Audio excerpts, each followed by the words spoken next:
Hey guys, how's it going? Today I figured I would take a look at a new helmet that came in from KLIM. Excuse my voice, I have like a slight cold, but yeah, here it is, the KLIM F3 helmet. Now, I already had opened this, not a surprise to me.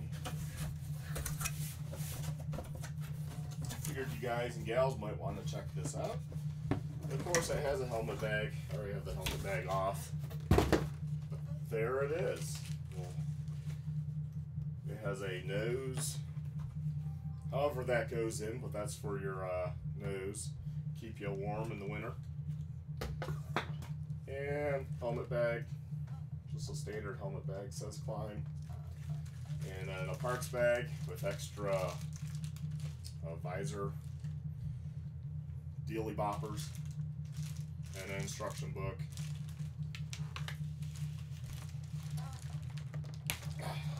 Now, set that to the side. This is what it looks like. So, it looks like you can see through this, so that's ventilation with like a piece of foam behind there. So, all that metal screening is ventilation. Ventilation on the top here. Probably going to be hard to see, but it's under the visor. There's some wire mesh up in these slots. And then you got the top here and back here, so air can suck the hot air out and pass through. And back here, more metal mesh screening for ventilation, for air to pass through. And of course, up in the brow area, up in here. Also, just like the F4, the pads remove. I haven't done this yet, so bear with me. So that's the right side. We'll take the left side out. So that's nice. You can wash everything. Also, the top part. Let's see, how does it work? Uh-oh. Oh, no, maybe that's right. Okay. That's just confusing, but I'll point that out to you guys just in case you wonder. The tag on here says large. The stickers underneath say M, which I assume would be medium, but obviously shell sizes go across the board, right? I mean, it's usually the liners and stuff that are different. Okay, so not sure what the M means up in the foam, but back in here it actually says size large with some other numbers, manufacturing date, and all that good stuff. That stuff wears down in time nowadays with phones. If you really wanted to, take a picture. That way you can remember that's what I had for a size. So everything comes out really quick. That's just a piece of material kind of covering the foam right there so it doesn't deteriorate. And of course you can unscrew the sides and pop off this visor if you needed to.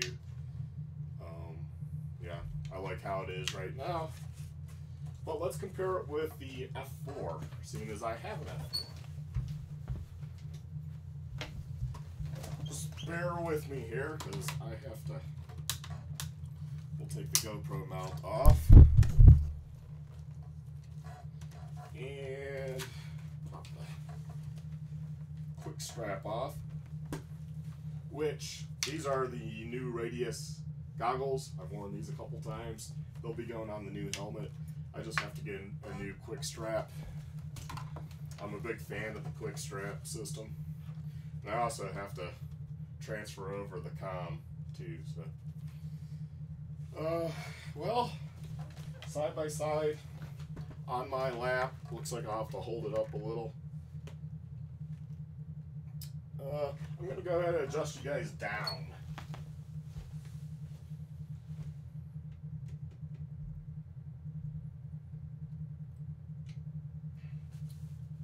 let's see how that works. The delay is a little long, so I kind of have to wait to see where everything's at.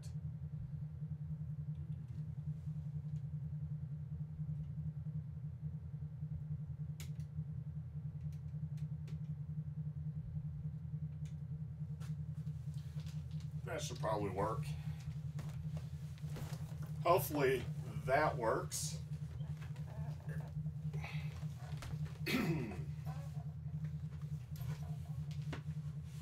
So you got the F4s. You can still buy these from what I understand on their website until I think they sell out. You know, they're discounted right now, if I'm correct. Last I looked. So ventilation, looks like you get a little more right here.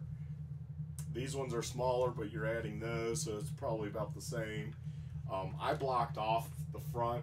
You just got a lot of airflow, and I have a mic, so that cut down on wind going through. I just put a piece of milk crate, or not milk crate, milk carton, you know, the clear plastic that from the milk jugs. Put that in there, attach my mic to it, that way it didn't blow through. Obviously, whole face opening. I'm not getting hot, anyways. I'll probably do the same over here. I'll have to look at see how this is attached. The insert.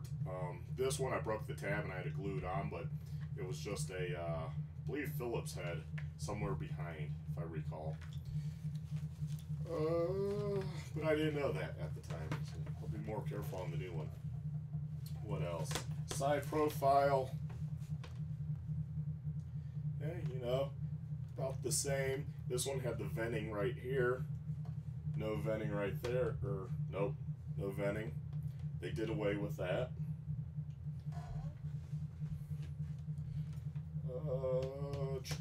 This piece for, you know, goggle strap looks like it was more protective from the helmet. This is just a little spot right here. Doesn't come back at all. Visor. We'll move to the top. That's where there's a lot of difference.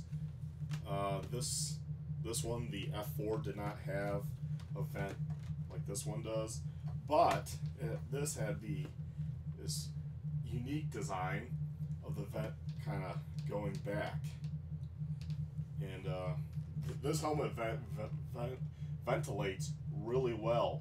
In fact, that's something I noticed about the F3 is there's no liner, extra liner. Like this one actually has a winter liner, which I don't have it in right now, but I usually ran it. I probably took it out at some point and put it back in, but it cut down on the wind coming in through here. And yeah, you know, it's like mainly for winter time or colder temps, you know, or if you just don't like that much air coming through, you could put that in a blocked. So this one doesn't have that. What else? Let's take front. Yeah, this had the brow vent. So same there. Back.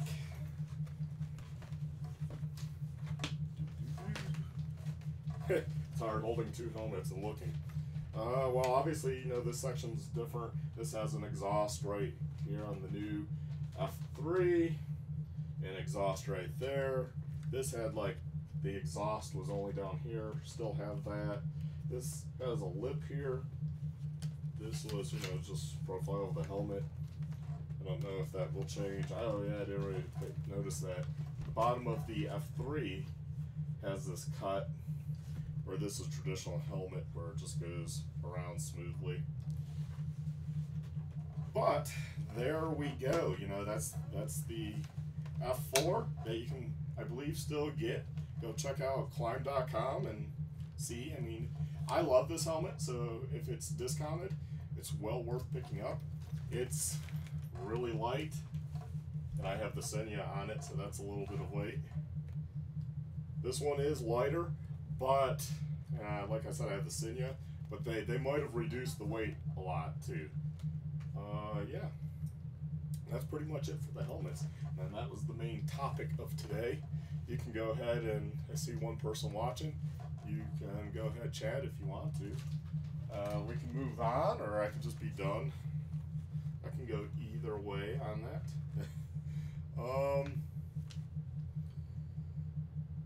Yeah, I will say, so cleaning, how I do it is I just take out the pads. I just take them out, and I put Dawn dish soap on it, wash it in the sink by hand, just squeeze, work it in, and wash it really good, get rid of the soap, and that works for me. That's how I've always cleaned this, and I'm pretty anal about it. I do clean my helmet quite a bit. Like, this only probably has a couple rides on it since, so not ready yet, but I probably clean this like a dozen times a year. How I did it before I had the Senya comms is, which was nice, because then I just take the whole helmet and I could wash it, get all the nooks and crannies clean. Curiosity, shape of pad. Let's see which one. That one. It's close to the same shape if you're wondering if it works. But the new one is a lot more larger. And different type of tabs on the back, so now you're not going to be able to use these at all. These are really big. These are smaller plastic snaps. Maybe they found that these were wearing out. I had no problems, and I ride a lot, and I've taken them in and out a lot. But I'm guessing if they changed it, they felt that these ones were inferior, because these are much more substantial. So I think producing these would cost a little more. Like I said, I've had no problems. And also, the plastic is cut away more for more airflow through the cheek, whereas it's only lightly cut away and words climb on it. This one doesn't say climb, but it's within the plastic. It's not cut away. But they have people sitting there designing these, sketching out a helmet. If you ever go to Rigby, Idaho, and get a walk through, meet people, it's pretty interesting. They have guys and gals that sketch out a helmet, an idea, of course, and then each little piece is looked at. And of course, when you do that, there's a lot of stuff they're looking at, from cost to practicality. Like, can you put an event like this? Can you mold the helmet? Luckily, we live in an age that the processes for manufacturing are pretty good. Pretty much anything they create can be done. It just comes down to cost. What will it cost to do? I'll obviously have to get over a mount for the. I'll probably go back to the Senya Prism camera. Battery life is just so much better than the GoPro. GoPro is a lot better picture, but the batteries just last a lot longer in this, and the Bluetooth is built in. So, and it tells me, the Bluetooth tells me, like, battery low, I'm going to turn off, so you better change me. Or the Senya backpack for the GoPro doesn't tell me anything. It just cuts off, I'm still talking, and who knows what it's doing. But anyways, yeah, I'll be putting this on the new helmet.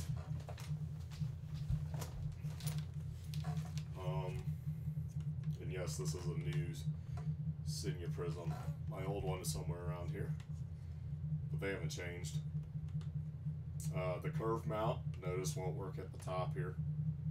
So maybe I'll even try the clamp system on the off-road helmet versus the Cryos. I got the, or is it called Cryos? Yeah. The Cryos helmet. I was going to also try the side mount, but the sticker works on that one on the top, so I might do the top. It works over here, but then it's not in the middle. Yeah.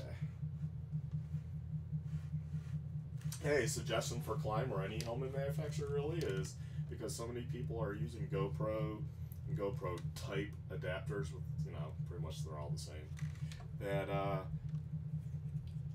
think about where people are generally mounting them. I know some guys mount them here. The motovlogging crew seems to like to put their GoPro up under here. I personally I'm not a fan of that. But just for you guys and gals that are motovloggers, up in here with the case, yeah, that's pretty much out of sight. So that wouldn't be too bad. I know I see some that have them and they're like in their view. It's like, how do you even ride? Other people like to put them like right in front.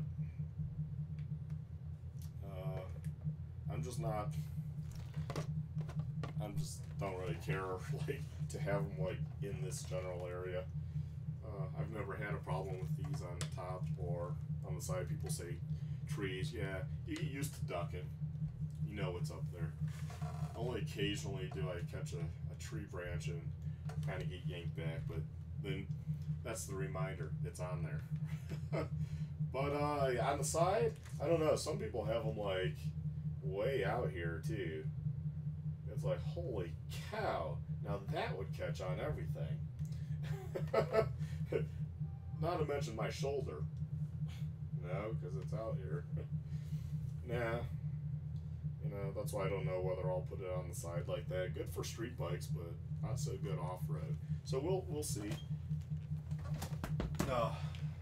Keep twirling the silly helmet around. But yeah, let's see what's in the bag for sure. What do you get in the bag? The manual. Let's see. Anything useful? I mean, it's a helmet. It probably tells you like cleaning directions. It talks about visor. There is no visor. I'm in German. Warning, English. It just shows you how to snap it. Oh, vision. When riding a motorcycle, your life could depend on clear vision. Keep it unhindered by observing these basic rules.